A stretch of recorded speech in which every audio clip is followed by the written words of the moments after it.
India Flight 171 crash that killed 241 on board and 19 others in June has deepened, with chilling claims by the investigators. A preliminary report by India's Aircraft Accident Investigation Bureau, or the AAIB, details panic and chaos in the cockpit shortly before the June 12th crash. The report states just seconds after takeoff, both fuel control switches of the London-bound Boeing 787 aircraft were abruptly moved to the cutoff position. This starved the engines of fuel, triggering a total power loss. Details of cockpit recording reveal the moments of confusion between the pilots just after takeoff. A report revealed a small part of the cockpit recording before the crash. Why did you cut off? I didn't. Mayday, mayday, mayday. The report does not identify which remarks were made by the flight's captain and which by the first officer, nor does it say which pilot transmitted Mayday before the crash. The commanding pilot of the plane was 56-year-old Sumit Sabharwal, who had a total flying experience of 15,638 hours. His co-pilot was 32-year-old Clive Kunder, who had over 3,400 hours of total experience. Now first, let's understand what are these fuel control switches. Now the two mark knob-shaped objects that you see on your screens are the fuel control switches. They are located between the two pilot seats and immediately behind the plane's thrust levers. They regulate fuel flow into a plane's engines. They are used by pilots to start or shut down engines on the ground, or to manually shut down or restart engines if an engine failure occurs during a flight. If moved, it would immediately cut off engine power. So to prevent an accidental cutoff, these switches are protected. They have lock mechanisms. Now these two guard brackets prevent accidental movement. They must be pulled up to unlock before flipping. Now this safety feature dates back to the 1950s and is highly reliable. The report states both engines' fuel cutoff switches were moved from run to cutoff position, one after another, with a time gap of 1 second. The fuel control switches were returned to their normal in-flight position, triggering automatic engine relight. Now, CCTV footage showed a backup energy source called the ram air turbine deployed, which indicates a loss of power from the engines. At the time of the crash, one engine was regaining thrust, while the other had relit but not yet recovered power. Now, investigators believe the cockpit voice recorder, with audio from the pilot's mics, radio calls and ambient cockpit sounds, hold all the keys to this puzzle as the mystery deepens. Meanwhile, there are several questions being raised on the preliminary report itself. While some experts say that the report raises the possibility of willful active sabotage, the others suggest there might have been an electrical or a software glitch. The report also refers to a 2018 bulletin by the US aviation regulator on potential problems with fuel switch locking mechanism on Boeing aircraft. Air India told the probe team that it did not carry out the suggested inspection because they were advised in nature and not mandatory. Now, the report also states that this particular Boeing plane had a clean maintenance record since 2023. In the latest, the Air India CEO, Campbell Wilson, said that there was no mechanical or maintenance issue with the aircraft. But with this, is the airline hinting at human error then? The Indian Commercial Pilots Association has raised concerns over the report and accusations against the pilots. The ICPA called the accusations against the pilots and flight crew a gross violation and disservice to the profession. It added that the body is deeply disturbed by the speculative narratives that are emerging, particularly the reckless and unfounded insinuation of pilot suicide. Instead of providing clarity, especially to the families of the victims, the report has instead left more questions unanswered. How did the fuel control switch transition from run to cut off?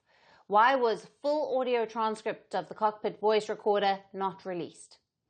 Why has the full cockpit camera footage not been released? And the biggest and the most crucial, what happens next?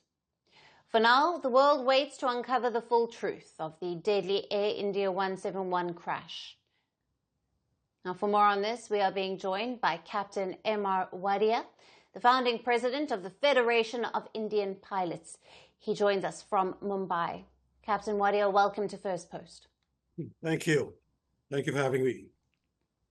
Can I comment first on exactly what you said? Now, Captain. Okay, go ahead. Yes, let me jump right into the questions, Captain.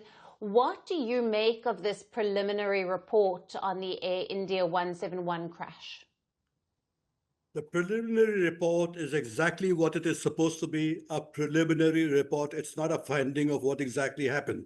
It's giving you facts, and let's go by facts only and not by presumptions. This aircraft was fully serviceable. On its takeoff roll, it had power available. That is why it took off and climbed to about 300 feet or so. At this point in time, the normal action from any pilot would have been positive rate of climb here up. Well, they must have presumably, since it is not mentioned very clearly in the voice recorder, I presume they must have done exactly that. And the very fact that your video shows that the gear has been kept down, that obviously the gear could not go up. And when there's dual engine failure, the gear will not go up. That's a normal thing. Secondly, the RAT has been deployed. That is, RAT is a ram air turbine, which gives auxiliary power, not normal engine power, but auxiliary power to the electrical system and hydraulic system to augments information available to the cockpit. So that is also what happened. Now, this is evidence. Also, since you mentioned these things, let me show you some more evidence. And the evidence is from various media reports, from Western media, by so-called aviation experts, jumping to conclusions and saying this is exactly what happened. This is what the DGCA said, this is exactly what happens. Now, this is utterly ridiculous. It is purposely, in fact, this is evidence to show that some people with vested interests have gone out of the way to show that the fault lied with the pilots or with the aircraft or systems itself. So why have people gone out of the way to give TV reports and authentic statements, moving themselves as aviation experts to start with? Secondly, as far as the switches are concerned, let me just clarify. Did the pilots eventually put the switches off? Yes, but understand one thing. As soon as the aircraft took off, there was power, and the switches were on as they were supposed to be on. When the pilots realized that their power has not been available, one of them asked the other, have you put anything off? So he said, no, I haven't, which is again a normal reaction from anyone in the cockpit, because saying that the power is not available. Then the proper and trained manual states very clearly what is required to be done. And that's exactly what the pilots did. They are supposed to put the fuel switches off manually and put them on immediately on again. This will help to relight the engines which have failed. That is exactly what they did.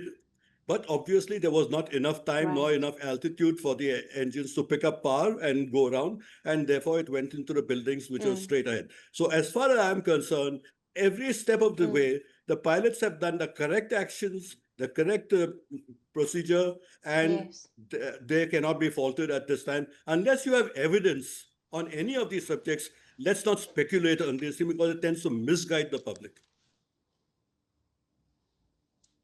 Right?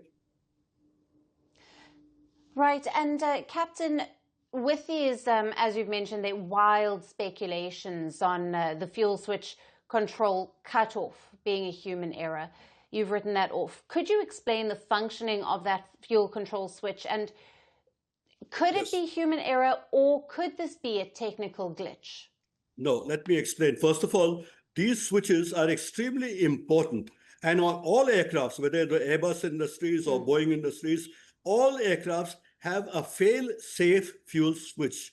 What do you mean by fail switch? It's not like your bathroom switch where you put the light on and the light comes on, or you put the fan switch off and the fan goes off in your house. Yes. They are not normal switches like that. They are guarded switches. So you have to make a physical attempt to ensure that you actually want to put the switch on or off. It's not just, it cannot happen on its own. However, I am not going into the details of a technical aspect of it, because there have been cases, and again, in America, people have gone to study that can the fuel switches be left on and fuel starvation to the engine. Yes, it is possible, because these are electronically controlled switches. The switches, just by putting the switch on doesn't mean it activates something that goes into the fuel, goes into the engine. They activate electrical switches, a FedEx, which is a computer virtually, which calculates how much exactly fuel is required, how much power is required. And these are the things which give power to the engine. Now, is it possible that something could have failed there? Yes. We do not have evidence, but yes, it is possible. Since you also mentioned sabotage, is it also possible that someone could have interfered with the system? Is it possible? Yes, it's possible. We do not have any evidence to show it is so. Therefore, let's wait for the report. Let's wait for the evidence to come out and then come to our conclusions. Yes. And Captain, what, in your opinion, is the way forward in this investigation, and what should the next step be? Well, see, first of all over the world, all these investigations are carried out by professional accident analysis specialists. And they don't necessarily have to be pilots only. There are even engineers, air traffic controllers, or whatever other branches also, doctors, psychiatrists. So, and people who are trained in accident analysis are going into the details of what the evidence which is available in the CVR and the DFDR, that is the digital flight recorder. Yes, I'll agree with you to a point where there's not enough evidence which is already in public domain as to what was the voice recorder saying in the cockpit. It could have been made public now, fine. But since it has not been made public, let us not comment on something which is not actually in public domain. So therefore, the possibilities are widespread. What could have happened? So let us go first by evidence only and not jump to any conclusions. Captain Wadia, thank you very much for being with us on Firstpost Spotlight. Thank you. Most welcome.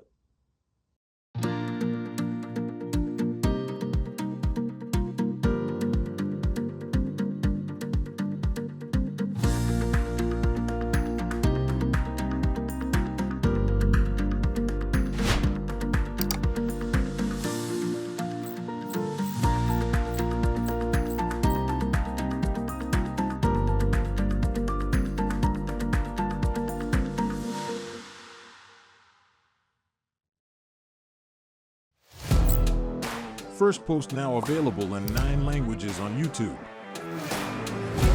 English, Stands at $36 trillion. French, Le FMI, comme German, Geschäftsführenden Direktor, Hindi, $30 trillion ka karjo. Indonesian, Pemerintah tanpa pemeriksaan. Italian, Sekali radikali. Japanese, $4 trilhão. Portuguese, Por causa do próprio balanço patrimonial. Spanish. Beautiful bill. Go to Settings, click on Audio Track and select a language of your choice. Be the first to know what's happening around you in your first language. Firstpost.